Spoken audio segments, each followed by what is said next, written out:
Gideon las había escrito 3 cartas en toda su vida adulta. La primera fue para pedir semillas por catálogo. La segunda, al banco, sobre su hipoteca. La tercera, para solicitar una esposa por correo, porque 35 años de soledad finalmente habían roto algo en su interior que no podía pagar un préstamo. Cuando Magnolia Pierce se bajó del vagón aquella mañana de septiembre, lucía exactamente como se había descrito: cabello rubio, ojos verdes, 22 años, y aferrada a una pequeña cartera de cuero como si contuviera todo su mundo.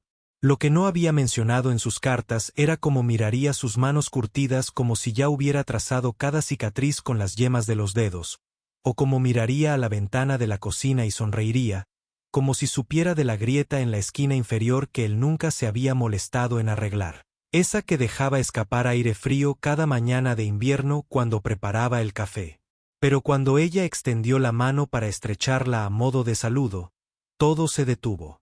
Sus dedos encontraron el punto exacto donde su pulgar había sido aplastado por la caída de un madero hacía 2 años, el lugar que aún le dolía cuando se acercaban las tormentas. Presionó allí con suavidad, con conocimiento de causa, y pronunció su nombre como si lo hubiera estado diciendo durante años. Gideon retiró la mano bruscamente, mirando a esta mujer que se suponía era una desconocida. Porque nadie sabía de esa lesión. Había estado solo cuando ocurrió. Solo cuando se arregló el hueso él mismo. Solo cuando aprendió a lidiar con la rigidez permanente. No había mencionado nada de esto en sus cartas, pero de alguna manera, de pie en su jardín delantero con el polvo asentándose alrededor de sus botas gastadas, Magnolia Pierce sabía exactamente dónde le dolía. El silencio se extendía entre ellos como un alambre de púas, afilado y peligroso. La mano de Gideon aún le hormigueaba donde ella lo había tocado, y se encontró estudiando su rostro en busca de alguna señal de reconocimiento, alguna pista que explicara cómo una mujer de 3 territorios de distancia podía saber de una lesión que él les había ocultado a todos, incluyendo a su único vecino, Otis Caldwell, que vivía a 8 kilómetros del cañón y la visitaba quizás 2 veces al año. A Magnolia no pareció molestarle su reacción. Se ajustó la cartera al hombro y miró hacia la casa, sus ojos verdes captando detalles que hicieron que Gideon sintiera una opresión en el pecho. Se fijó en la tabla suelta de los escalones del porche, la que crujía al apoyarse en el lado izquierdo. Vio el barril de lluvia colocado bajo el canalón roto y la forma en que la puerta principal colgaba ligeramente torcida porque el marco se había deformado durante la última gran tormenta. Estas no eran cosas que se pudieran ver en sus cartas. Estas no eran cosas que nadie pudiera saber a menos que hubiera vivido allí, caminado sobre estas tablas, librando estas batallas diarias contra una casa que perdía lentamente su guerra contra el tiempo y el clima. Tu casa es exactamente como la imaginé, dijo, y algo en su voz le revolvió el estómago a Gideon. No fue sorpresa, no fue el nerviosismo que esperaba de una joven que conoce a su futuro esposo por primera vez. En cambio, hubo familiaridad, como si saludara a un viejo amigo después de una larga ausencia. ¿Cómo te la imaginaste exactamente? La voz de Gideon salió más áspera de lo que pretendía, la sospecha agudizando cada palabra.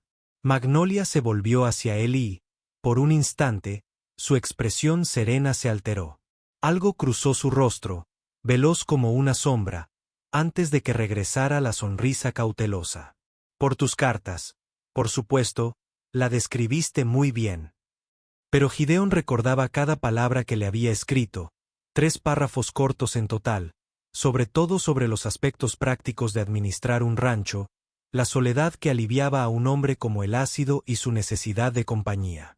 Solo había mencionado su casa una vez, llamándola un refugio adecuado, porque las descripciones floridas no eran propias de su naturaleza. Ciertamente no había descrito la tabla suelta ni el canalón roto ni la forma en que la luz de la mañana se filtraba oblicuamente por la ventana de la cocina justo antes del amanecer. El carretero se aclaró la garganta tras ellos, ansioso por descargar el baúl y continuar su viaje antes del anochecer. Gideon le pagó sin apartar la vista de Magnolia, observándola mientras se dirigía a la casa con pasos que parecían demasiado seguros, demasiado cómodos para alguien que veía el lugar por primera vez. Cuando ella alargó la mano hacia el pomo de la puerta sin dudarlo, girándolo con la presión justa para que no se atascara, Gideon se dio cuenta de que, fuera cual fuese el juego que se estaba jugando allí, desconocía las reglas. Dentro de la casa, Magnolia se movía como el agua, encontrando su curso natural. Dejó su cartera sobre la mesa de la cocina, la única mesa que tenía Gideon, e inmediatamente se dirigió al armario donde guardaba sus tazas de café. No el armario obvio sobre la estufa, sino el estrecho junto a la ventana, el que parecía destinado a contener productos de limpieza, pero en realidad contenía su escasa colección de platos. Seleccionó 2 tazas sin equivocarse de puerta, sin la torpe búsqueda de alguien desconocido. Sus movimientos eran demasiado precisos, demasiado seguros, y Gideon sintió un escalofrío en el estómago al verla navegar por su mundo privado como si llevara años viviendo en él. Pensé que podríamos tomar un café mientras hablamos, dijo, acercándose a la cafetera. Siempre lo preparas fuerte, ¿verdad? Como tu padre. Las palabras impactaron a Gideon como un puñetazo. Nunca había mencionado a su padre en las cartas que le escribía. Nunca se lo había mencionado a nadie porque Jacob Nas llevaba 15 años muerto, y los recuerdos de cómo tomaba el café el anciano estaban tan enterrados que el propio Gideon rara vez pensaba en ellos. ¿Quién te habló de mi padre? Su voz apenas se controlaba ahora, cada palabra tenía un tinte peligroso. Magnolia hizo una pausa, con la mano congelada a medio camino de la cafetera, y por primera vez desde que se bajó de ese vagón, pareció genuinamente sorprendida. Debiste haberlo mencionado en alguna de tus cartas. No lo hice. Gideon se acercó y ella se apoyó contra el mostrador. La primera señal de nerviosismo que había visto en ella. He escrito exactamente 3 cartas en mi vida adulta y recuerdo cada palabra que te dije sobre el rancho, sobre la necesidad de una esposa, sobre la soledad. Nada sobre mi padre. Nada sobre cómo tomaba el café. Nada sobre la cicatriz en mi pulgar, ni sobre la canaleta rota, ni sobre cómo se atasca el pomo de esta puerta. Sus ojos verdes se dirigieron a la ventana y luego volvieron a su rostro, y él vio algo allí que le heló la sangre, no confusión, ni el inocente desconcierto de alguien falsamente acusado. En cambio, vio cálculo, como si estuviera decidiendo cuánta verdad revelar. Me asustas, susurró. Pero su voz era firme y sus manos no temblaban. Bien, dijo Gideon. Porque me has asustado desde que te bajaste de ese vagón. La luz de la tarde comenzaba a desvanecerse, proyectando largas sombras sobre el suelo de la cocina, y Gideon se dio cuenta de que pronto caería la noche. Estaría solo en esa casa con una mujer que sabía cosas imposibles de su vida, una mujer que se movía por sus espacios privados como si fueran suyos, que hablaba de su difunto padre como si lo hubiera conocido personalmente.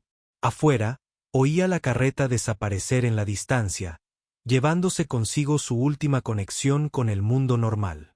El mundo donde los desconocidos eran realmente extraños y las novias por correspondencia desconocían secretos familiares que habían muerto con quienes los habían creado. El café se enfrió entre ellos mientras la oscuridad se filtraba por las ventanas. Gideon no se había movido de su posición cerca de la puerta, bloqueando su única salida, mientras Magnolia permanecía pegada a la encimera como un animal atrapado. Pero los animales atrapados suelen parecer desesperados. Y ella solo parecía paciente, como si esperara a que él resolviera algo. Creo que ha habido un malentendido, dijo finalmente, con voz suave pero firme. Quizás debería explicarlo. Sería un buen comienzo. Magnolia buscó su bolso de cuero y Giddy se enfureció, pero solo sacó un papel doblado, amarillento por el tiempo y desgastado por los pliegues. Se la tendió y, como él no hizo ademán de cogerla, la dejó sobre la mesa, entre ellos. Esa es tu carta, dijo. La auténtica, no la que crees haber enviado. Gideon miró el papel como si fuera a morderlo.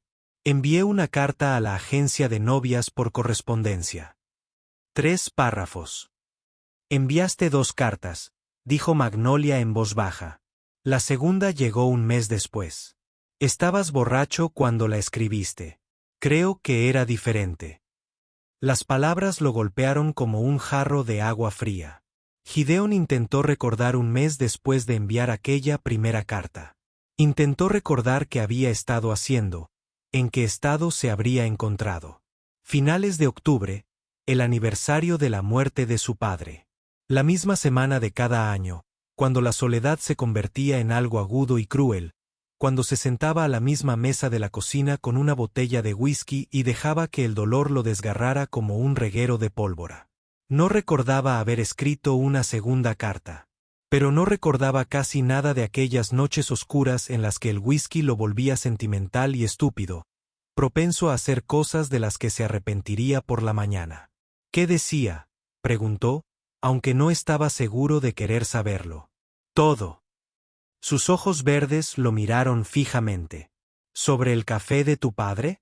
¿Sobre la lesión en tu pulgar cuando la viga cayó sobre el nuevo corral? ¿Sobre cómo te hablas a ti mismo cuando crees que nadie te oye? ¿Sobre cómo cuentas los postes de la cerca cuando intentas no pensar en la soledad? ¿Sobre los sueños que te despiertan gritando algunas noches? Cada palabra era una violación. Un robo de privacidad tan completo que Gideon se sentía físicamente enfermo. Si él había escrito esas cosas, si el whisky le había hecho confesar sus más profundas vergüenzas a un desconocido, entonces se había traicionado a sí mismo más completamente que nadie. No te creo, dijo, pero su voz carecía de convicción. Magnolia señaló la carta sobre la mesa. Léela. Está escrita a mano.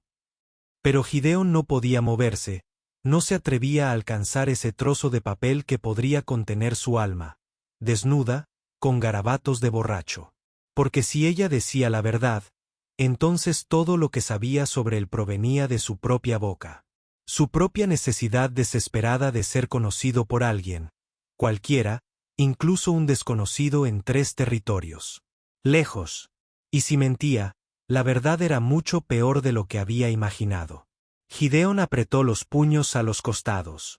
La carta reposaba sobre la mesa como la prueba de un crimen que no recordaba haber cometido. Y la idea de leer sus propias palabras, palabras que habían salido de él en una desesperación empapada de whisky, le revolvía el estómago de vergüenza. Quédatela, dijo con brusquedad. No quiero ver el ridículo que hice. No eras tonto, dijo Magnolia, y ahora había algo amable en su voz. Algo que lo hizo mirarla con más atención. Estaba sufriendo y necesitabas que alguien supiera que existías, que tu dolor le importaba a alguien. La comprensión en su tono era peor que la burla. Gideon se apartó de ella, mirando por la ventana oscura su propio reflejo, fantasmal y con los ojos hundidos en el cristal. Afuera, su tierra se extendía en la oscuridad, cientos de acres de soledad que habían sido su refugio y su prisión durante más de una década. Así que viniste, dijo, hasta aquí para casarte con un hombre que le confesó sus secretos a una desconocida como un niño que llora por su madre. ¿Qué clase de mujer hace eso? La que entiende lo que significa estar sola. Se volvió hacia ella y, por primera vez desde que se había retractado, Magnolia Pierce parecía vulnerable. Su compostura se había quebrado, y bajo ella, vio algo crudo y familiar. El mismo anhelo desesperado de conexión que lo había impulsado a escribir esa primera carta, y al parecer, también la segunda. «Estás huyendo de algo», dijo. Y no era una pregunta, asintió ella lentamente. «Mi padre murió la primavera pasada, dejó deudas. Los hombres a los que les debía dinero no son de los que esperan pacientemente el pago».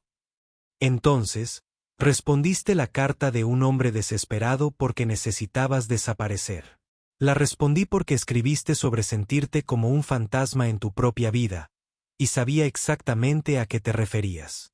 La honestidad de su confesión debería haberlo reconfortado, debería haberla hecho parecer más humana y menos amenazante. En cambio, le planteó nuevas preguntas que le oprimieron el pecho de inquietud. Porque si huía de hombres peligrosos, si usaba el matrimonio con él como escape, entonces había traído sus problemas a su puerta. su rancho aislado, su soledad cuidadosamente protegida, ya no era un lugar seguro. ¿Qué tipo de deudas?, preguntó. Magnolia apretó la mandíbula. De esas que no se perdonan. De esas que se heredan cuando el deudor original no puede pagar. ¿Cuántas? Más de las que tienes. Más de las que tiene cualquiera, a menos que sea dueño de un banco o de un ferrocarril. Gideon sintió que los muros de su mundo cuidadosamente ordenado empezaban a derrumbarse. Había buscado una esposa para aliviar su soledad, y en cambio había invitado al desastre a su hogar. Una mujer con secretos y hombres peligrosos siguiéndola. Hombres que quizá ya la estuvieran buscando, que quizá ya supieran a dónde había ido. El sonido de cascos en la distancia los dejó a ambos paralizados, desmayados, pero inconfundibles en el aire quieto de la noche. El ruido de los cascos se hizo más fuerte, y Gideon se acercó a la ventana, mirando a través de la oscuridad hacia el camino principal. Magnolia se había quedado completamente inmóvil, su rostro pálido a la luz de la lámpara, y pudo ver sus manos temblorosas mientras se agarraba al borde de la mesa. «¿Cuánto tardarán en encontrarte?», preguntó en voz baja. «Pensé que tenía más tiempo. Pensé que el rastro ya estaría perdido». Un solo caballo apareció a la luz de la luna, moviéndose a paso firme en lugar del galope apresurado de hombres cazando presas. Gideon entrecerró los ojos al observar la silueta del jinete y sintió que la tensión abandonaba sus hombros. Reconoció primero al caballo, una robusta yegua castaña con medias blancas, luego la postura encorvada del hombre en la silla. «Es Otis», dijo, y Magnolia respiró aliviada. Otis Caldwell era lo más parecido a un amigo que Gideon tenía.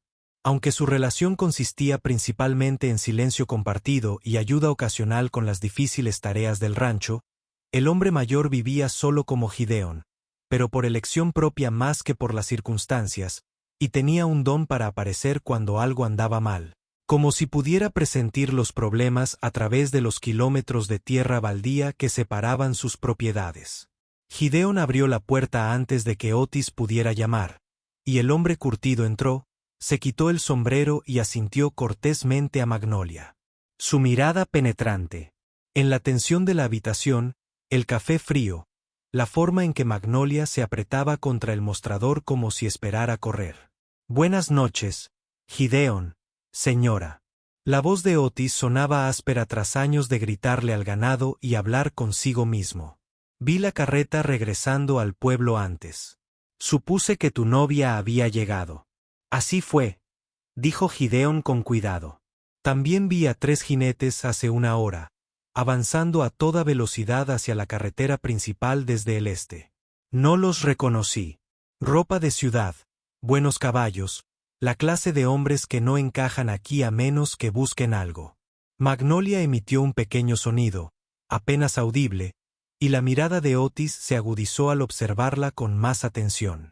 Era un hombre que había vivido guerras en la pradera y cuatreros de ganado, que podía detectar el peligro en la postura de los hombros de una persona o en la forma en que sostenía las manos.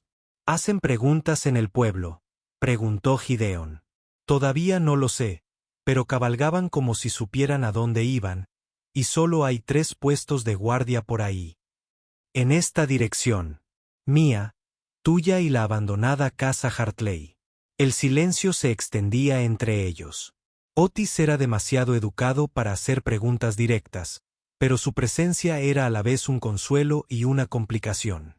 Si hombres peligrosos venían a por Magnolia, tener a Otis allí significaba que su amigo se vería envuelto en un lío que no había provocado. «Otis», dijo Gideon lentamente, «quizás quieras volver a casa. Aléjate un poco de lo que venga».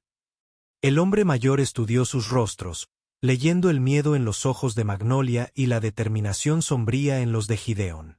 Luego se acomodó en una silla junto a la mesa de la cocina y se cruzó de brazos. «Ha sido un año tranquilo», dijo con suavidad. «Nos vendría bien algo de emoción afuera». El viento arreció, sacudiendo las ventanas y trayendo consigo el sonido distante de más caballos acercándose.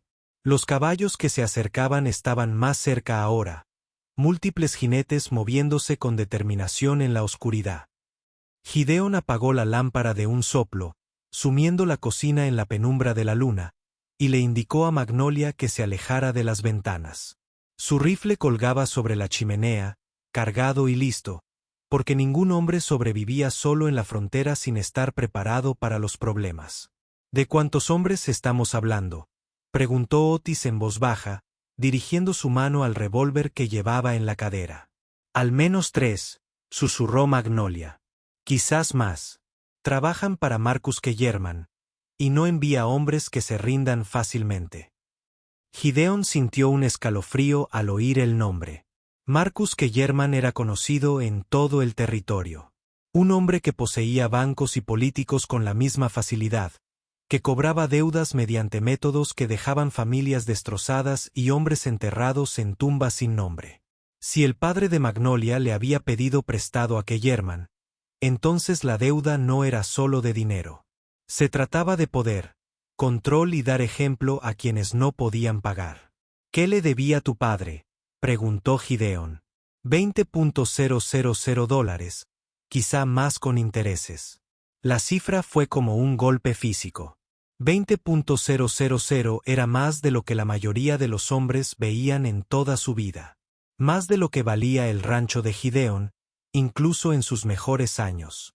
Con razón había huido. Con razón había respondido a la carta desesperada de un ranchero solitario, con la esperanza de desaparecer en la inmensidad de la frontera. El sonido de los caballos se detuvo afuera, seguido del tintineo de las espuelas y el crujido del cuero al desmontar los hombres. A través de la ventana, Gideon vio figuras oscuras moviéndose alrededor de su casa, colocándose estratégicamente. No eran vagabundos ni ladrones casuales. Eran profesionales, y habían encontrado a su objetivo. Llamaron a la puerta, educados pero firmes. «Señorita Pierce», gritó una voz, culta y suave. «Sabemos que está ahí. Hemos viajado mucho para hablar con usted, y no nos iremos hasta que lo hagamos». Magnolia se pegó a la pared junto a la ventana, con el rostro pálido de terror. «Ese es Vincent Arrow, la mano derecha de Kellerman. Si está aquí personalmente, significa que ya no solo están cobrando una deuda». «¿Qué más querrían?», preguntó Otis. «Mi padre no solo debía dinero. Tenía información, documentos, cosas que podrían destruir el negocio de Kellerman si caían en las manos equivocadas». Gideon sintió que la situación se descontrolaba. No se trataba solo de proteger a una mujer de los cobradores de deudas. Se trataba de secretos por los que hombres poderosos mataron para protegerlos. Documentos que podrían derribar a uno de los hombres más peligrosos del territorio. «Señorita Pierce», repitió la voz, ahora más cerca de la puerta. «Somos hombres razonables. Simplemente queremos cerrar nuestro negocio con el patrimonio de su padre. Si coopera, todos se marchan. Si no lo hace, la amenaza flotaba en el aire como humo». Gideon miró su rifle, luego a Otis, cuyo rostro curtido no mostraba miedo, solo la serena disposición de un hombre que se había enfrentado a la muerte antes y había vivido para contarlo. «¿Dónde están estos documentos?», Gideon le preguntó a Magnolia. Ella apretó con más fuerza su cartera de cuero, y él comprendió. Todo lo que podía destruir a Marcus Kellerman estaba en la mesa de su cocina, cargado por una mujer que había viajado cientos de kilómetros para escapar de hombres que la matarían por lo que sabía. El pomo de la puerta vibró al ser probado, y Gideon comprendió que su vida tranquila, su cuidadosa soledad, estaba a punto de estallar en una violencia que lo cambiaría todo. El pomo dejó de vibrar y un silencio ominoso invadió la casa. Gideon se acercó a la ventana y vio sombras extendiéndose alrededor de la propiedad. Hombres tomando posiciones que les darían tiros claros contra cualquiera que intentara escapar. Vincent Arrow había traído suficiente potencia de fuego para arrasar toda la finca si fuera necesario. «Señorita Pierce». La voz de Arrow volvió a sonar, todavía educada, pero con firmeza. «Voy a contar hasta 10. Si no abren esta puerta y hablan de esto como personas civilizadas, mis hombres la abrirán por ustedes». Magnolia apretó el bolso contra su pecho, con los nudillos blancos por la tensión. Los documentos aquí. Demostrar que Kellerman ha estado robando de su propio banco, usando el dinero de los depositantes para financiar apropiaciones ilegales de tierras, nombres, fechas, cantidades, todo lo que el gobierno territorial necesitaría para ahorcarlo. Gideon comprendió ahora por qué habían venido personalmente. Porque el mismísimo Vincent Arrow estaba en su puerta con hombres armados. No se trataba de cobrar una deuda. Se trataba de sobrevivir. Si esos documentos caían en las manos equivocadas, Marcus Kellerman lo perdería todo, y hombres como Kellerman no perdían en silencio. 3. Gritó Arrow. Hay una ventana trasera, dijo Gideon rápidamente. Conduce al corral. Si logras llegar al granero, ya hay un caballo ensillado. 4. Me verán antes de que llegue al corral, susurró Magnolia. 5. Otis se levantó lentamente, comprobando su revólver con movimientos expertos. Hacía mucho tiempo que no estaba en una pelea de verdad, dijo con tono conversacional. Podría ser divertido. 6. Gideon agarró su rifle de encima de la chimenea. Su peso le resultaba familiar y reconfortante en las manos.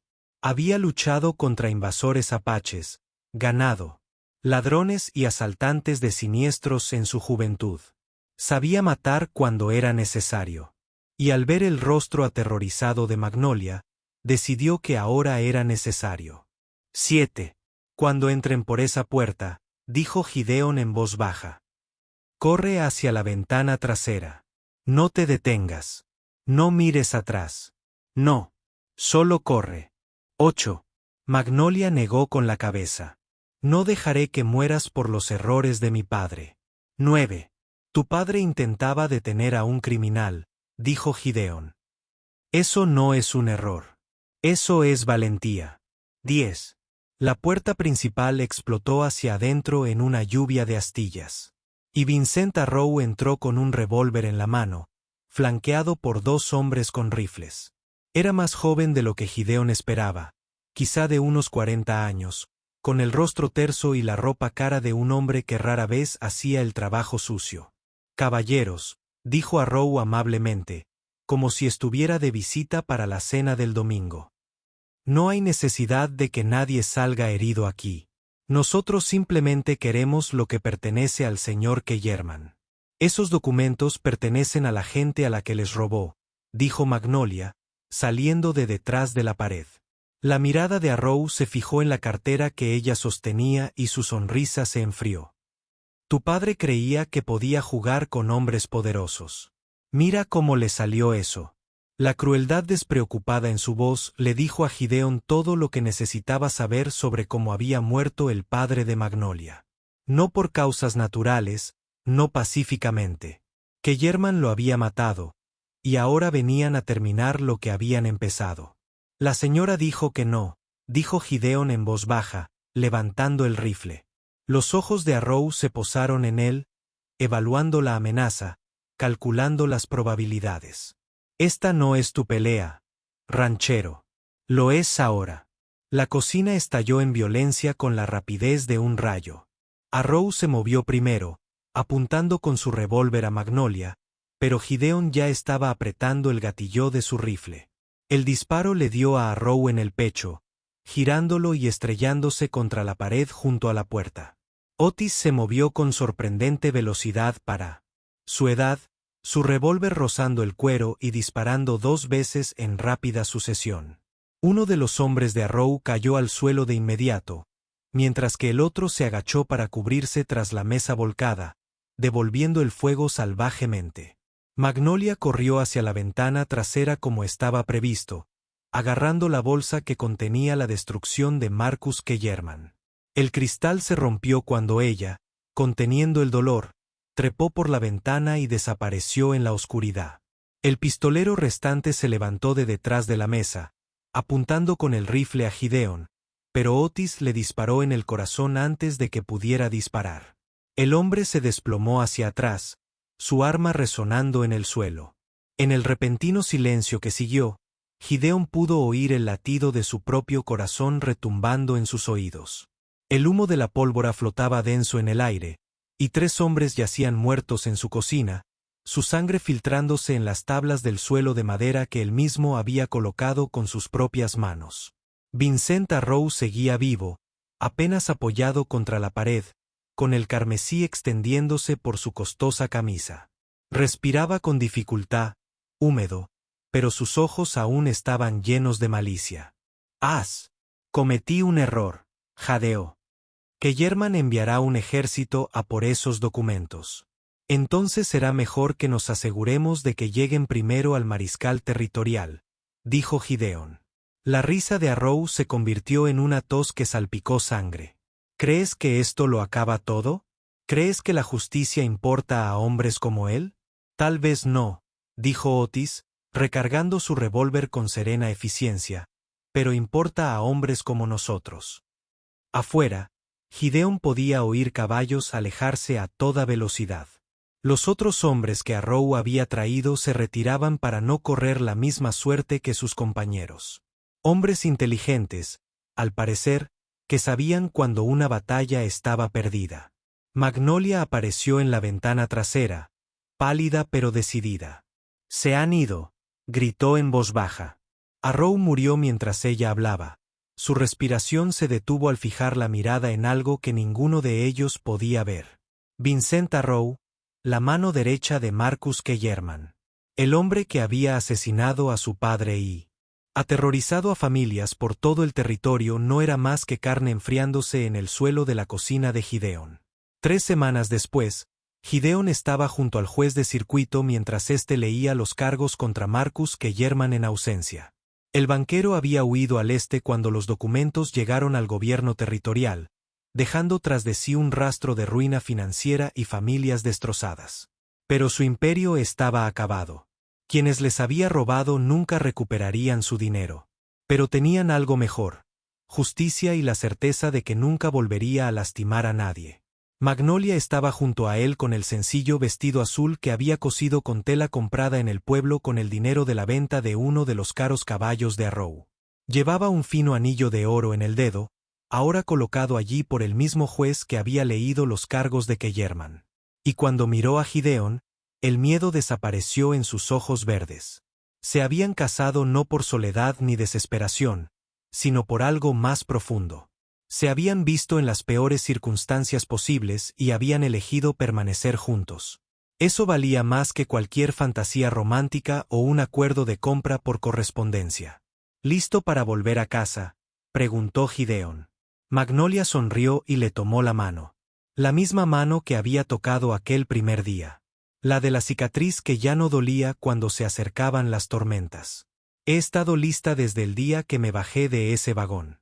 Si disfrutaste esta historia, haz clic en el video en tu pantalla ahora para ver otra historia inolvidable donde el coraje y el destino chocan en la frontera indómita. No olvides suscribirte y considerar un super chat para ayudarnos a seguir trayéndote más historias como estas. Tu apoyo lo es todo para